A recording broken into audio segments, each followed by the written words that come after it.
Their emblem was a dagger set against a curved swastika.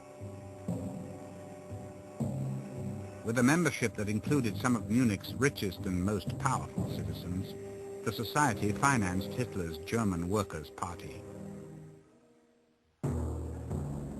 In 1920, Hitler's party officially changed its name to the German National Socialist Workers' Party, the NSDAP, or as it would soon become known, the Nazi Party. With Hitler as its leader, the Nazi Party grew quickly, sweeping people up in a frenzy of fear-mongering and fiery oratory. He gave them the strong, charismatic leader they'd yearned for since the war. Like many Germans and Austrians of the time, Hitler lived in an environment that was already hostile to Judaism. He would have easily found these ideas in popular publications, such as Ostara, an overtly racist occult magazine written by a renegade and ultimately defrocked monk and mystic named Lance von Liebenfels. Ostara magazine was a good example of how Hitler would have picked up his racism and his anti-Semitism. He even paid a visit to Lance's editorial office to obtain back numbers. Immensely popular at the time, the journal preached that the Nordic or Aryan races had much to fear from people darker than themselves, and targeted Jews as the most threatening. The Ostara claimed that the Jews were preventing the Aryans from taking their rightful place as rulers of the world, an eternal struggle dating back to biblical times. Headlines read, "Are you blonde? Then you are in danger. You should therefore read Ostara, publications for blondes and the male rights movement." The publication outlined what would become the Nazi worldview: racial selection, Lebensborn, and even the Nazi death camps. With these ideas in place, Hitler's developing theories of race were ready to be further influenced, this time by Thule Society supporter Alfred Rosenberg, the racist philosopher and occultist who would eventually become the Führer's voice in spiritual matters. In his book, The Myth of the 20th Century, Rosenberg reinvented Germanic history and laid out the foundation for the new Nazi creed, the religion of the blood. He saw blood, particularly in a religious sense, as the determining factor. In other words, a church had to be a church of the blood rather than a church of faith or a church of belief. The blood tied together the Nordic races. So for Rosenberg, blood, racial stock, racial identity became the keynotes of this new ideology.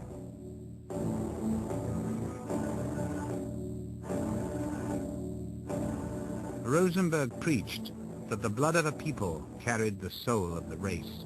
I think if you look back down the esoteric traditions of the West, you find that blood has always been considered as a very important vehicle of the spirit. It is a sacred substance that contains more than the physical life of each person, but also the spiritual life.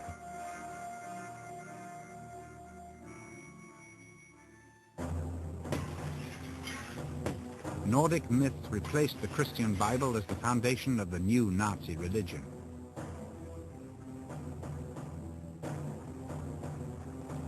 In a pageant orchestrated by Rosenberg and captured on film, the Nazis celebrated their newly conceived version of Aryan culture and history.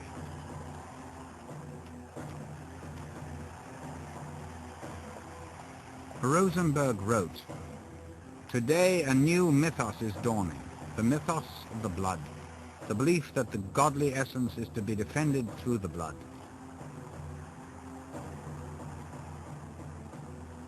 Hitler took Rosenberg's idea further when he wrote, "The old beliefs will be brought back to honor again.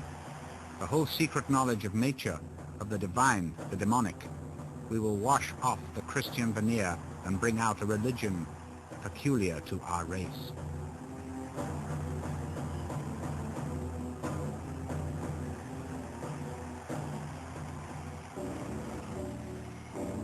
As a symbol for the new religion, Hitler chose the swastika.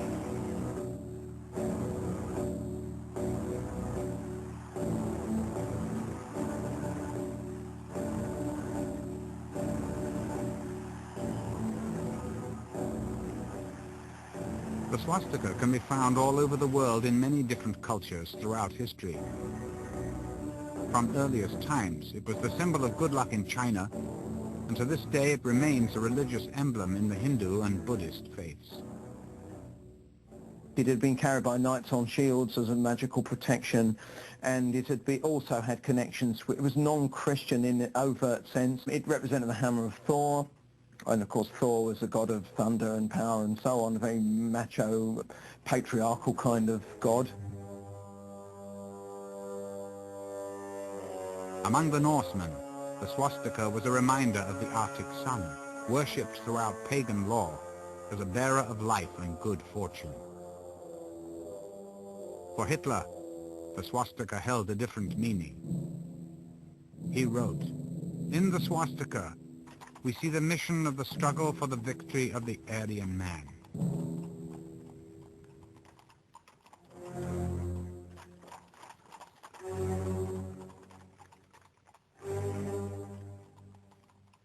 In the operas of Richard Wagner, Hitler saw victory reenacted time and time again. Questing knights, epic sagas of Teutonic traditions, and Norse mythology of warring forces of darkness and light were a common thread in German culture. Wagner gave these stories their most triumphant voice.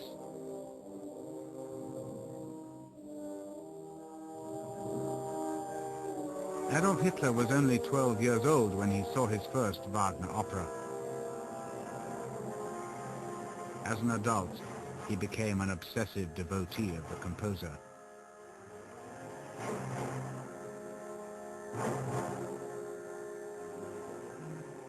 Richard Wagner was the most singularly admired person in Adolf Hitler's life and career, ever. Wagner's genius for pageantry became an inspiration for the grandiose rallies Hitler would soon stage. Rallies where Wagner's music was often played.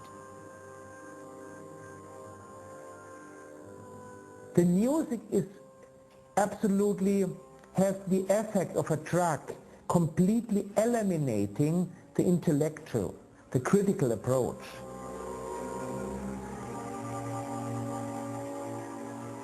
Wagner's opera Passava, which glorifies the power of pure blood, was a source of inspiration to Hitler.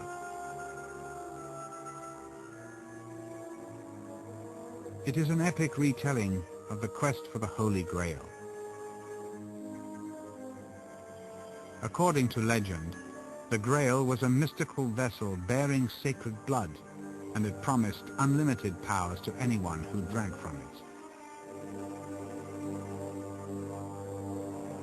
It was believed the Grail could only be found by the purest of knights.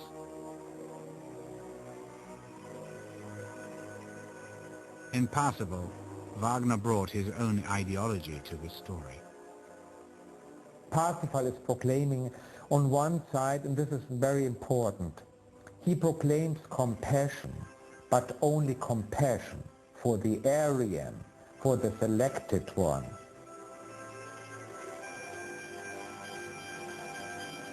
Parsifal is a central symbol in Hitler's imagination. He often spoke of founding the religion of Parsifal again. And this idea of a Christian Grail Knight seeking the mythos of pure blood is central